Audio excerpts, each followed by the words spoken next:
Bible world YouTube channel ద్వారా దేవుని వాక్యాన్ని నేర్చుకుంటున్న ప్రియులైన మీ అందరికీ ప్రభువైన యేసుక్రీస్తు నామమున శుభములు తెలియజేసుకుంటుంటున్నాను.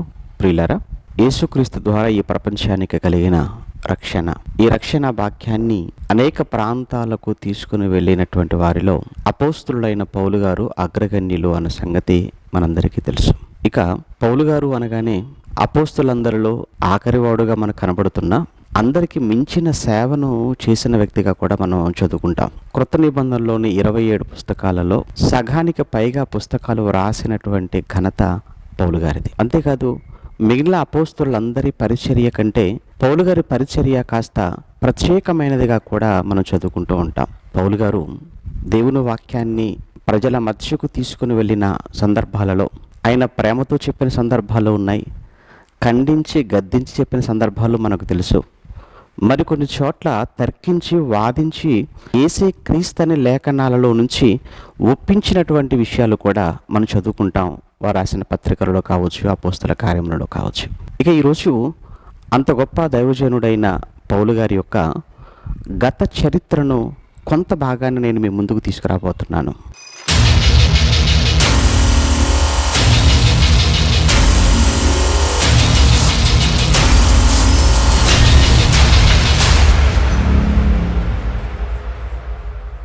ప్రభునందు ప్రియులారా, పౌలు గారు ఆయన క్రీస్తులోనికి రాక పూర్వం నుంచి, ఆయన యొక్క పుట్టుక మొదలుకొని, ఆయన పెరిగినటువంటి ప్రాంతం మొదలుకొని, ఎలా ఆయన క్రీస్తులోనికి వచ్చాడు అన్నంత వరకు ఈరోజు అందులో నుంచి కొన్ని ముఖ్యమైన సంగతులు లేఖనాధారంగా మీ ముందుకు తీసుకురాబోతున్నాను. అయితే పౌలు గారి యొక్క గతం మనకు తెలియాలి అని అంటే, అపోస్తుల కార్యముల చరిత్ర గ్రంథం ఏదైతే ఉందో, అపోస్తుల కార్యములతో పాటు పౌలు గారు రాసినటువంటి పత్రికలే మనకు ప్రామాణికం, లేదా అవే మనకు ఆధారం. అంతకు మించి ఇక పౌలు గారి చరిత్రను తెలుసుకోవడానికి బైబిల్లో మనకు ఏ విధమైన అవకాశము మనకు లేదు.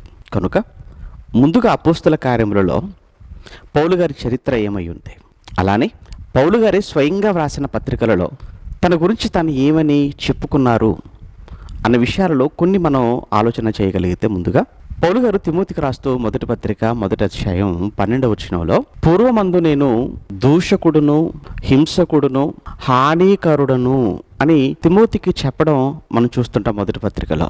అనగా పూర్వంలో తను దూషకుడుగా, హింసకుడుగా, హానికరుడుగా ఉన్నాడట.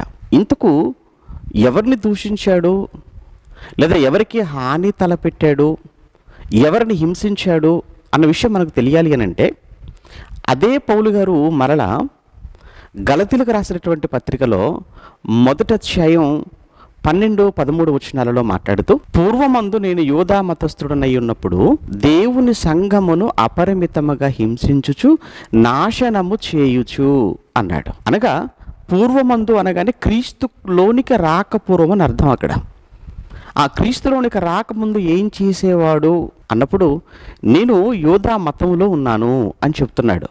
మరి యూదా మతంలో ఉన్న నువ్వు ఏం చేశావు అని అడిగితే, యూదా మతంలో ఉన్న నేను దేవుని సంఘమును హింసించాను, నాశనము చేశాను అన్నట్లు ఇక్కడ పౌలు గారు గలతీలకు తెలియచేస్తున్నట్టుగా మనం చూస్తున్నాం. అదే పౌలు గారు అపోస్తుల కార్యముల గ్రంథంలో కూడా తన గురించి ఏం చెప్పుకుంటున్నాడో విషయాన్ని కూడా మనం చూడగలిగితే, 26వ అధ్యాయం 9, 10, 11, 12 వచనాలలో ఆయన 3 ప్రయాణాలు పూర్తి చేసుకొని యెరూషలేమునకు తిరిగి వచ్చి, ఆ యెరూషలేములో బంధించబడి అగ్రిప్పరాజు ముందు విచారణకు నిలవబడిన వ్యక్తిగా మనకు కనబడతాడు. ఆ విచారణలో పౌలు గారు తన గురించి తాను వాదించుకుంటూ తను ఏమై ఉన్నాడో గతంలో అన్న విషయాన్ని ఆయన తెలియజేస్తున్నట్టుగా మనం చదువుకుంటాం. ఈ 9, 10, 11, 12 వచనాలలో పౌలు గారు స్వయంగా తన గురించి మాట్లాడుతూ అంటాడు అక్కడ, నేను గతంలో ఈ నజరేయుడైన యేసు నామమునకు విరోధముగా అనేకమైన కార్యములను చేయాలి అని నేను అనుకున్నాను. అలా అనుకున్న నేను పరిశుద్ధులైన అనేకులను చెరలో వేశాను. వారిని చంపుతున్నప్పుడు కూడా వారి చావుకు నేను సమ్మతించాను. అంతేకాదు, సమాజ మందిరములలోనికి వెళ్ళి వారిని నేను బంధించి, వారిని దండించి, వారిని దేవదూషణ చేయనట్టుగా నేను వారిని బలవంత పెట్టాను. బలవంత పెట్టడమే కాదు, ఈ క్రైస్తవుల పైన, లేదా ఈ పరిశుద్ధులైన ఈ క్రైస్తవుల పైన నేను చాలా క్రోధము గలవాడిగా ఉన్నాను. అలా క్రోధము గలవాడన్నై నేను అనేకమైనటువంటి హింసలను నేను వారికి కలగచేశాను అని స్వయంగా తానే చెప్పటం అన్నది ఇక్కడ అగ్రిప్పరాజు ముందు మనకు కనబడుతుంది. అంటే ప్రియులారా, పౌలు గారు గతంలో యూదామతంలో ఉన్నాను అని, యూదామతంలో ఉన్న ఆయన దూషకుడుగా, హింసకుడుగా, హానికరుడుగా ఉన్నాడు. అలా దూషకుడుగా, హానికరుడుగా ఉన్న ఆయన ఏం చేశాడన్న విషయాన్ని ఇంకా చాలా వివరంగా ఇక్కడ చెప్పటం అన్నది మనం చదువుకుంటున్నాం 26, 9, 10, 11, 12 వచనాలలో. నిజంగా అనేక మంది చావుకు తన సమ్మతిని తెలియచేశాడు అన్నప్పుడు అందులో ఒక ఆయన చావుకు తన సమ్మతి తెలియజేసినట్టుగా మనకున్నటువంటి లేఖనాధారం అదే మొట్టమొదటి హతసాక్షి అయినటువంటి స్టెఫెన్. ఆ 7వ అధ్యాయం అపోస్తల కార్యంలో 58వ వచనాన్ని మనం చదువుకుంటున్నప్పుడు స్టెఫెన్ గారి ప్రసంగం అంతా కూడా ముగిసింది. ఇక ప్రసంగం ముగిసిన తరువాత అక్కడ ఉన్నటువంటి యూదులు ఆయన మీద పండ్లు కొరికి స్టెఫెన్ గారిని పట్టణపు వెలుపలకు ఆయన తీసుకుని వెళ్ళి రాళ్ళు రువ్వి చంపినట్టుగా, అక్కడ సాక్షులు వారి వస్త్రములను తీసుకుని వచ్చి ఇక్కడ సౌలు అనే ఒక యవనస్తుడి పాదముల దగ్గర పెట్టినట్లు, ఆఖరికి సౌలు అతని చావుకు సమ్మతిని తెలియజేసినట్టుగా ఆ సందర్భంలో మనం చూస్తూ ఉంటాం. అంటే ఇప్పటి వరకు మనం చెప్పుకున్నటువంటి లేదా మనం చదువుకునే సందర్భాలన్నింటిలో స్వయంగా పౌలు గారే తన గతాన్ని తెలియజేస్తున్నట్టుగా మనకి ఇక్కడ కనబడుతుంది. తిమోతికి చెప్పినా, గలతీలకు చెప్పినా, అలానే అగ్రిప్పరాజు ముందు మాట్లాడినా, అలానే ఇక్కడ అపోస్తల కార్యాలు 7వ అధ్యాయంలో మనం చూస్తున్నా ఈ మాటలన్నింటిని బట్టి పౌలు గారు గతంలో యూదా మతంలో చాలా భయంకరుడుగా, క్రూరుడుగా, ఒక ఉన్మాదిగా, క్రైస్తవ్యంపై విరుచుకుపడినవాడుగా, క్రైస్తవ్యాన్ని లేకుండా చెయ్యాలని కంకణం కట్టుకున్నవాడుగా మనకు పౌలు గారు కనబడుతున్నారు.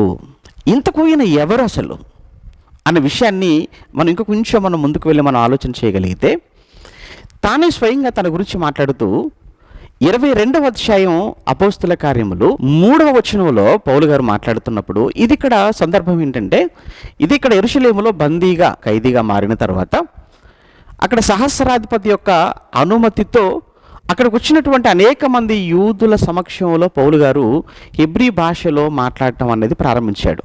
ఆ సమయంలో ఆయన తను ఎవరు అన్న విషయాన్ని ఒక మాటలో తను తెలియజేస్తూ 3వ వచనంలో, నేను కిలికియలోని తార్సునందు పుట్టిన యూదుడను అని మాట్లాడుతున్నాడు. అంటే పౌలు గారు తార్సులో జన్మించిన ఒక యూదుడుగా తను తాను పరిచయం చేసుకుంటున్నట్టుగా అక్కడ ఉన్న యూదులకు మనకు కనబడుతూ ఉంది. ఇంతకీ తార్సు ఎక్కడుంది? తార్సు కిలికియలో ఉన్నట్లు, కిలికియా అనేది అదొక రాష్ట్రంగా మనం చూస్తుంటాం. అలానే ఆ రాష్ట్రానికి తార్సు అనేది ఒక ప్రధానమైనటువంటి పట్టణంగా కూడా మనకు కనబడుతుంది. అంతేకాదు ప్రియమైన దేవుని పిల్లలారా, ఈ తార్సు గురించి పౌలు గారు మాట్లాడుతూ 21వ అధ్యాయం 39వ వచనంలో సహస్రాధిపతితో మాట్లాడుతున్న సమయంలో నేను తార్సు అను గొప్ప పట్టణపు పౌరుడను అంటాడు పౌలు గారు. అంటే తార్సు పట్టణాన్ని, అంటే తన జన్మస్థలమైన లేదా తను పుట్టినటువంటి తార్సు పట్టణాన్ని గురించి పౌలు గారు మాట్లాడుతూ అది చాలా గొప్ప పట్టణము అంటున్నాడు.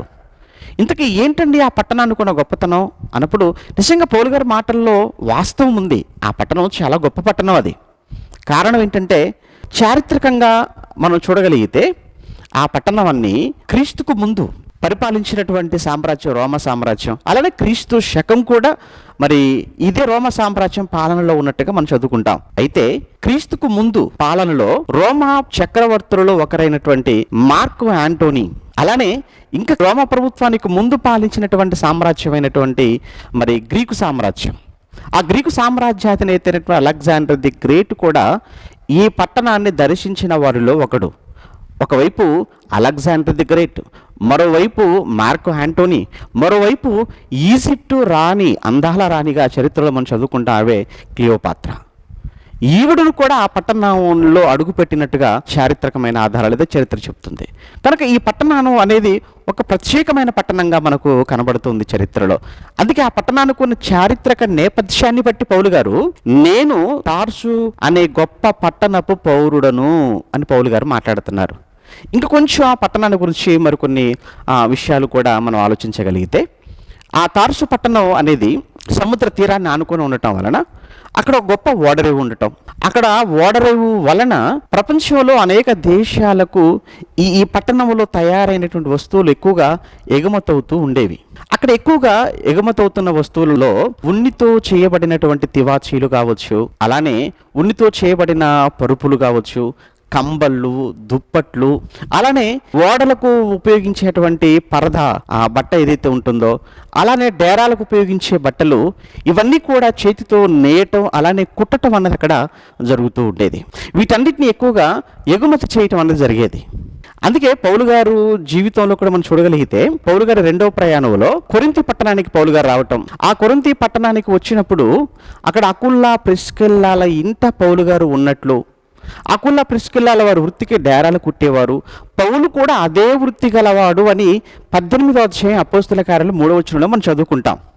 ఇంతకీ పౌలు గారికి ఎలా వచ్చింది ఆ విద్య, డేరాలు కుట్టుకునే విద్య అన్నప్పుడు, పౌలు గారు పుట్టింది తార్సులో ప్రధానమైనటువంటి మరి ఇదే వృత్తి అక్కడ ఉండటం. అందులో ప్రత్యేకించి ఆ యూదులకు ఉన్నటువంటి గొప్ప అలవాటు ఏంటంటే, యూదులలో పుట్టినటువంటి ఎవరైనా, ఎంతటి వారైనా తప్పనిసరిగా ఏదో ఒక చేతి వృత్తిలో నైపుణ్యాన్ని సంపాదించుకోవాలి. ఆ క్రమంలో పౌలు గారు డేరాలు కుట్టడం అనేది పౌలు గారు నేర్చుకున్నారు బాల్యంలోనే. అందుకే యేసుక్రీస్తుల వారిని కూడా మనం జ్ఞాపకం చేసుకోగలిగితే, ఆయన కూడా 30 సంవత్సరాలు వచ్చేంత వరకు తన ఇంట ఉండి తన తండ్రి చేసేటువంటి వడ్రంగి పనిలో తాను కూడా సహకారిగా ఉన్నట్టుగా మనం చదువుకుంటూ ఉంటాం. అంటే ప్రతి యూదుడు తప్పనిసరిగా ఏదో ఒక చేతి పని యందు మరి నైపుణ్యాన్ని కలిగి ఉండాలి. అలానే ప్రియమైన దేవుని పిల్లలారా, విద్యాపరంగాను వ్యాపార పరంగాను ఎంతో పేరుగాంచినటువంటి పట్టణమే తార్సు పట్టణం. అందుకే పౌలు గారు నేను ఆ గొప్ప పట్టణపు పౌరుడను అన్న పదాన్ని అక్కడ అందుకే పౌలు గారు ఉపయోగించారు. ఇంకా మరొక విషయం ఏంటంటే, పౌలు గారి మాతృభాష హెబ్రీ భాష అయినప్పటికీ పౌలు గారికి గ్రీకు భాషలో కూడా మంచి పాండిత్యం ఉంది. ఆ రోజుకు ప్రపంచ అధికారిక భాషగా గ్రీకు భాష ఆ రోజు అమల్లో ఉన్నట్టుగా మనం చూస్తుంటాం చరిత్రలో. అందుకే పౌలు గారు క్రొత్త నిబంధనలో వారు రాసిన పత్రికలన్నీ గ్రీకు భాషలోనే రాశారు. కానీ పౌలు గారు మాట్లాడేది హెబ్రీ భాష. కారణం ఆయన హెబ్రీయుడు కనుక. అలానే పౌలు గారు అరమిక్ భాష కూడా మాట్లాడతారు. వాస్తవానికి అరమిక్ భాష అనగానే హిబ్రూ అరబ్ భాషల కలయిక మరి అరమిక్ భాషగా ఉండటం మనం చూస్తుంటాం. అంటే పౌలు గారు అరమిక్ భాష, అలానే హిబ్రూ భాష, అలానే గ్రీకు భాషలపై కూడా ఆయనకు పట్టు ఉన్నట్టుగా బైబిల్లో మనం చూస్తుంటాం. దీనిని బట్టి పౌలు గారి యొక్క బాల్యం ఏదైతే ఉందో, ఆ బాల్యంలో అంతా తార్సు పట్టణంలోను, ఆ బాల్య దశలోనే పౌలు గారు మరి చేతి వృత్తిలో డేరాలు కుట్టుకునేటువంటి వృత్తిలో ఆయన పట్టు సాధించిన వాడుగాను మనకు కనబడుతున్నాడు. ఇక అక్కడ నుంచి పౌలు గారి యొక్క జీవితం మరి యెరూషలేము వైపుకు మళ్ళీపోయినట్టుగా మనం చూస్తున్న తర్వాత దశలో. కారణం ఏంటంటే, పౌలు గారి యొక్క ఉన్నత విద్య అనగా వృత్తి విద్య కావచ్చు, ప్రాథమిక విద్య కావచ్చు, తార్సులో జరిగినప్పటికీ ఉన్నత విద్య కోసం పౌలు గారు యెరూషలేముకు బయలుదేరాడు. ఇక్కడ ఇంకొక విషయాన్ని కూడా మనం ఆలోచించగలిగితే, పౌలు గారి యొక్క తండ్రి గారి గురించి కానివ్వండి, పౌలు తల్లిని గురించి కానీ బైబిల్లో మనకి ఎక్కడ కూడా మనకు కనిపించదు. కానీ పౌలు గారి యొక్క తల్లిదండ్రులు వాస్తవానికి వాళ్ళు తార్సులో పుట్టినవారు కారు, కానీ వాళ్ళు ఒకప్పుడు యెరూషలేముకు చెందిన వారే యూదులుగా. కానీ క్రీస్తుకు పూర్వం సుమారు 17వ సంవత్సరంలో మరి రోమా ప్రభుత్వం కొంతమంది యూదులను ఈ తార్సు పట్టణానికి పిలిపించి అక్కడ వ్యవసాయం పరిశ్రమలలో మరి కొంతమంది యూదులను పెట్టి వారికి రోమా పౌరసత్వాన్ని కూడా వారికి ఇవ్వటం అన్నది జరిగింది.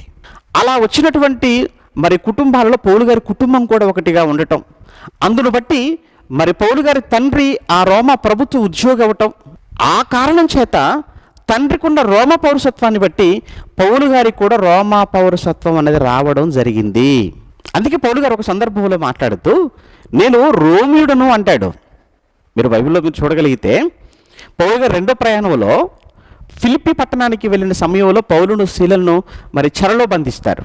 ఆ తర్వాత తెల్లవారి పౌలు గారిని మరి విడుదల చేయమని చెప్పి న్యాయాధిపతుల దగ్గర నుంచి కబురు తీసుకుని వచ్చినటువంటి సైనికులు జైలర్ గారితో చెప్పినప్పుడు అప్పుడు పౌలు గారు ఒక మాట అంటారు, నేను ఎవరినో తెలుసా, నాకు రోమా పౌరసత్వం కలిగిన వాడని నేను, ఏంటి రోమియులమైనటువంటి మమ్మల్ని విచారణ చేయకుండా మమ్మల్ని లోపల పెడతారా అని ఎప్పుడైతే పౌలు గారు ఆ మాట అంటారో, సైనికులు వెళ్ళి ఆ మాట వాళ్ళకి న్యాయాధిపతులకు చెప్పగానే వాళ్ళు పరుగున పరిగెత్తుకొని పౌలు గారి దగ్గరకు వచ్చి బ్రతిమిలాడుకొని వారిని బయటికి పంపినట్టుగా మనం మరి అపోస్తల కార్యాలు 16వ అధ్యాయంలో మనం చదువుకుంటాం. అలానే పౌలు గారు 3 ప్రయాణాలు పూర్తి చేసుకుని యెరూషలేములోకి వచ్చిన తర్వాత ఇక్కడ బంధింపబడిన తర్వాత కూడా లూసి అనే ఈ సహస్రాధిపతి పౌలు గారిని కొట్టుటకు శతాధిపతికి ఆజ్ఞ ఇవ్వగానే శతాధిపతి వారులతో ఆయన్ని బంధిస్తున్నప్పుడు అప్పుడు పౌలు గారు ఒక మాట అంటారు, రోమియుడనైన నన్ను విచారణ చేయకుండానే నా పైన నన్ను శిక్షించడం ఇది ఎంతవరకు న్యాయం అని పౌలు గారు అన్నప్పుడు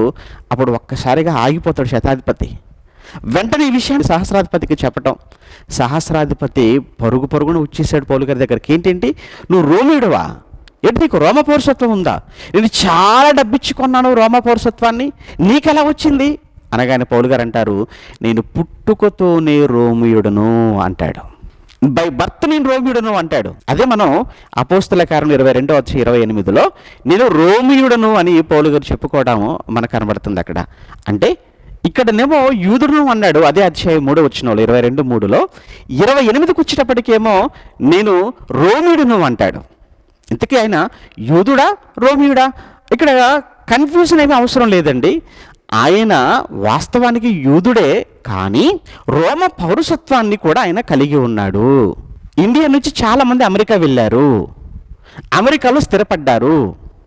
అక్కడ వారు గ్రీన్ కార్డ్ అనగా అమెరికా పౌరసత్వాన్ని కూడా వారు సంపాదించుకున్నారు. వాళ్ళు వాస్తవానికి ఇండియన్స్ అయినా వారికి అమెరికా పౌరసత్వం కూడా ఎలా ఉందో అలానే పౌలు గారు యూదుడైనప్పటికీ కూడా రోమ పౌరసత్వాన్ని ఆయన సంపాదించుకున్నాడు, లేదా వాళ్ళ తండ్రి నుంచి తనకు రోమ పౌరసత్వం అనేది వచ్చేసింది. కనుక అక్కడ చెప్పిన నేను యూదుడును అన్నమాట రైటే, ఇక్కడ చెప్పిన రోమియుడు అన్నమాట రైటే. మరొక మాట మనం చూడగలిగితే రోమపత్రికలో 11:1 నేను ఇశ్రాయేలీయుడను అంటాడు. అది రైటే, ఇశ్రాయేలీయుడని అన్నమాట. ఎందుకు? ఇశ్రాయేలీలు 12 గోత్రాలు అయితే అందులో ఒకటి కదా యూదా బెన్యామీను కలిసి యూదాగా చెప్పటం అనేది మనం చదువుకుంటే చరిత్రలో. వాస్తవానికి పౌలు గారు బెన్యామీను గోత్రికుడు ఆయన. మళ్ళీ అదేంటండి బెన్యామీను గోత్రికుడే మళ్ళీ యూదా అని చెప్పుకుంటున్నాడు అనేటువంటి ఈ కన్ఫ్యూజన్ అనేది, కలవరం అనేది దయచేసి అవసరం లేదు మీకు. ఎందుకంటే యూదా బెన్యామీను కలిపి యూదులుగా పాత నిబంధనలో పిలువబడ్డారు, మిగతా 10 మంది ఇశ్రాయేలుగా పిలువబడ్డారు. కానీ ఓవరాల్గా అంతా కూడా ఒకప్పుడు దావీదు కాలం వరకు, లేదా సౌలు, దావీదు, సొలొమోను వరకు అందరూ ఎలా పిలువబడ్డారు?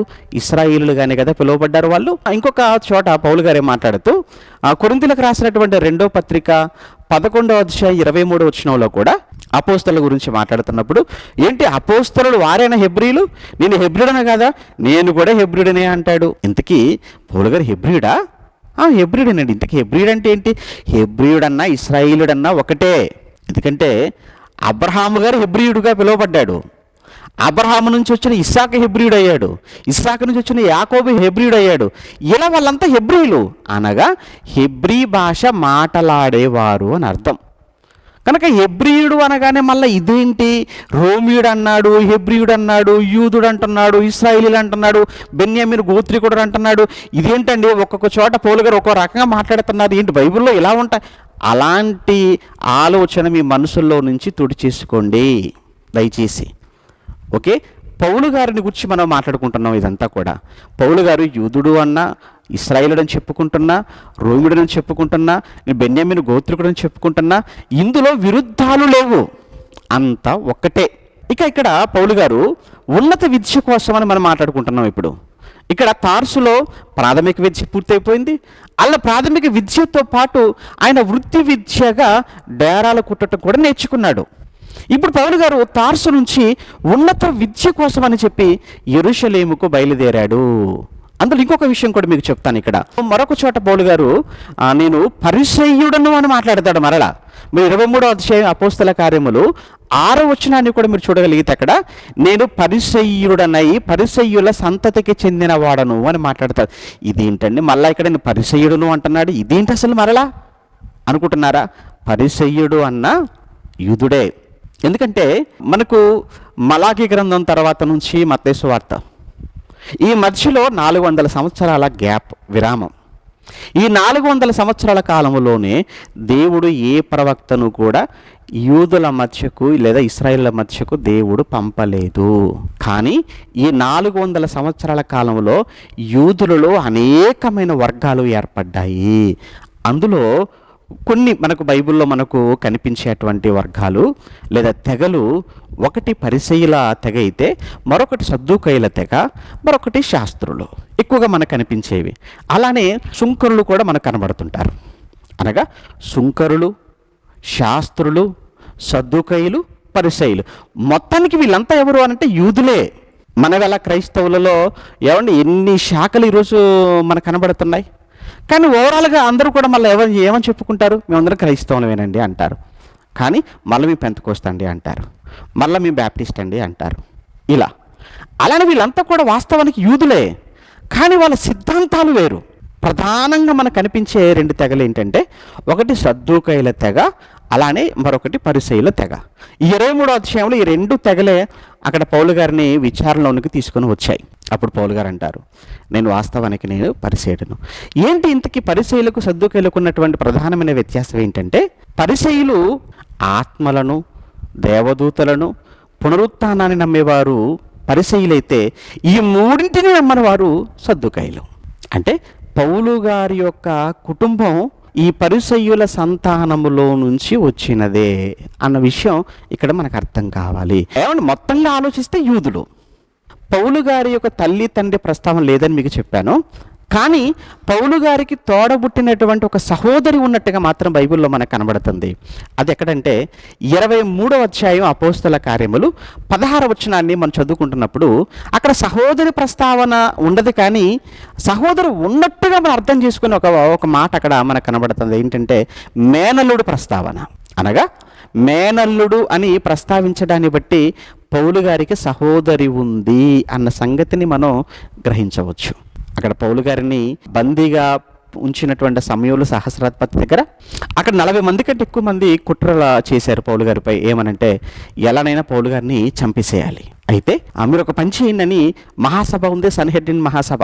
ఆ సభలో సభ్యులు ఉంటారు కదా, ఆ సభ్యుల దగ్గరకు, ఆ ప్రధాన యాజకుల దగ్గరకు ఈ కుట్ర చేసినటువంటి కొంతమంది వెళ్ళి, మీరు ఏమైనా చేయండి, ఆ పౌలు గారిని సభలోనికి తీసుకుని వచ్చేటట్టుగా విచారణ ఉందని చెప్పి పౌలు గారిని సభలోనికి తీసుకుని రావటానికి మీరు ఆ సహస్రాధిపతిని మీరు ఒప్పించండి.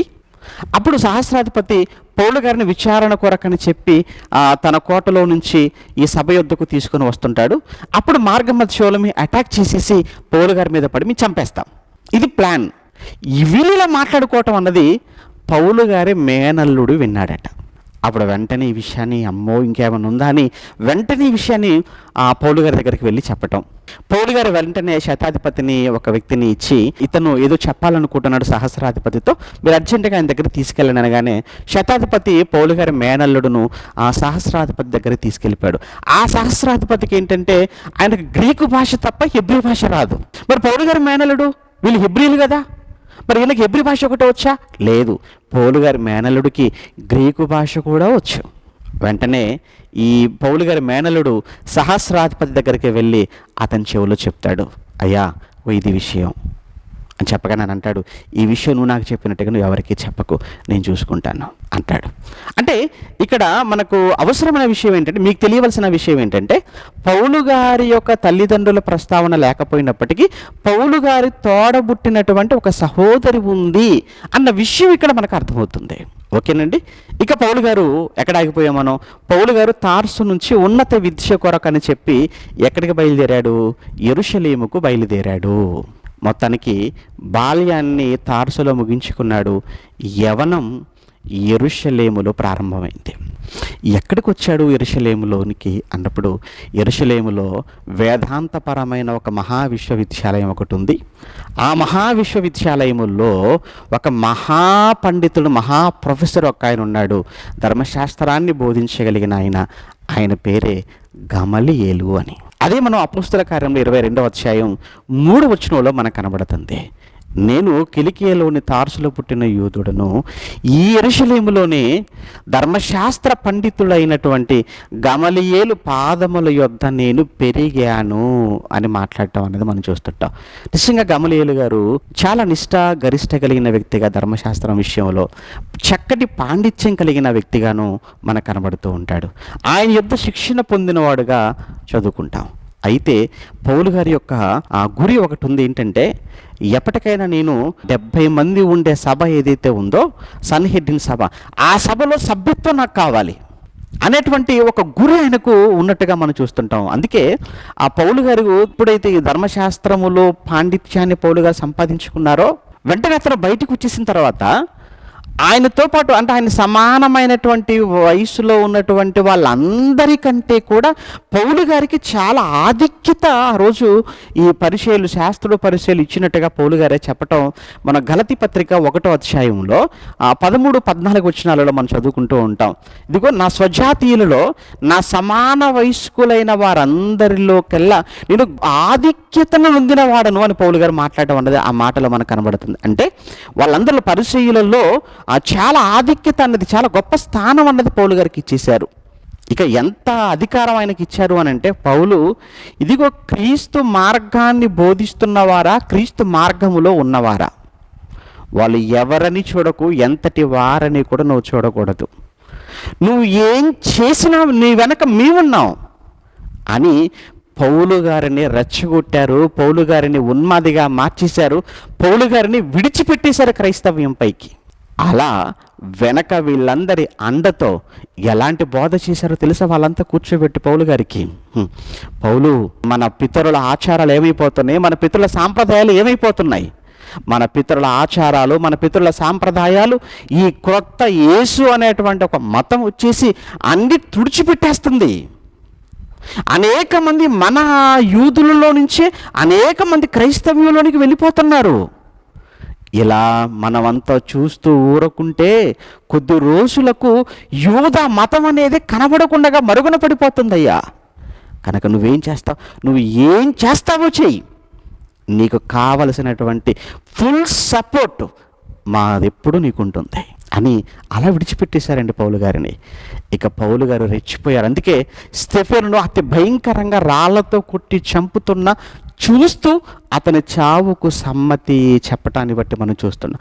అంతేకాదు పౌలు గారు స్వయంగా చెప్పాడు కదా, ఇలా పరిశుద్ధులైన క్రైస్తవులైన వారి పట్ల నేను క్రోధము గలవాడనై ఉన్నాను అన్నాడు 26వ అధ్యాయంలో అపోస్తల కార్యంలో 10-11లో. అంతేకాదు వారిని పట్టి చెరసాలలో పెట్టి వారి చేతనే ప్రభువును దూషించటానికి బలవంత పెట్టాను అని అక్కడ చెప్పటం అని చూస్తుంటాం. ఇక యెరూషలేములో ఉన్న సంఘం పైన ఎంతటి తన ప్రతాపాన్ని చూపించాడో మనకు తెలియంది కాదు. ఇంటింట జొచ్చి అన్న పదాన్ని మనం అర్థం చేసుకుంటే తలుపులు పగలగొట్టేశాడా, బలవంతంగా ఇంట్లోనికి ప్రవేశించాడా, వారిని స్త్రీ పురుషులని చూడకుండా వారిని ఈడ్చుకొని వెళ్ళి చెరసాలలో పెట్టాడా? అవునండి, ఎంతటి కిరాతకంగా ప్రవర్తించాడు చూడండి పౌలు గారు. ప్రభునందు ప్రియమైన దేవుని పిల్లలారా, ఈ పౌలు గారు ఎవరు, ఆయన ఎక్కడ పుట్టాడు, ఏం చదువుకున్నాడు, ఎలాంటి పరిస్థితుల మధ్య అతను యెరూషలేములోనికి అడుగుపెట్టాడు, యెరూషలేములో అడుగుపెట్టిన పౌలు గారి జీవితం ఎలా మలచబడింది అనే కొన్ని విషయాలను మాత్రం, అనగా పౌలు గారి గతాన్ని మనం మాట్లాడుకున్నాం ఇప్పటి వరకు. పౌలు గారి యొక్క గత చరిత్ర అనగా పౌలు గారి క్రీస్తులోనికి రాకమునుపు లేదా క్రీస్తుకు పూర్వం పౌలు చరిత్ర అనగా పౌలు గారు క్రీస్తులోనికి రాక పూర్వపు చరిత్ర. అది ఎంత భయంకరంగా ఉందో అన్న విషయాన్ని మనం ఇప్పటివరకు చదువుకున్నాం. అయితే ఇంతటి భయంకరుడుగా, ఇంతటి క్రూరుడుగా, ఇంతటి హానికరుడుగా, ఇంతటి దూషకుడుగా ఉన్న ఈయన ఎలా మారాడు, మారిన తర్వాత ఆయన ఎక్కడికి వెళ్ళాడు, ఏం చేశాడు, ఎలా ఆయన సువార్తకు బయలుదేరాడు అంటే మారినప్పటి నుండి సువార్తకు బయలుదేరే సమయం వరకు ఈ మధ్యలో కూడా చాలా సంఘటనలు చోటు చేసుకున్నాయి. వీటన్నిటినీ 2వ భాగంలో మనం మాట్లాడుకుందాం. అంతవరకు సెలవు.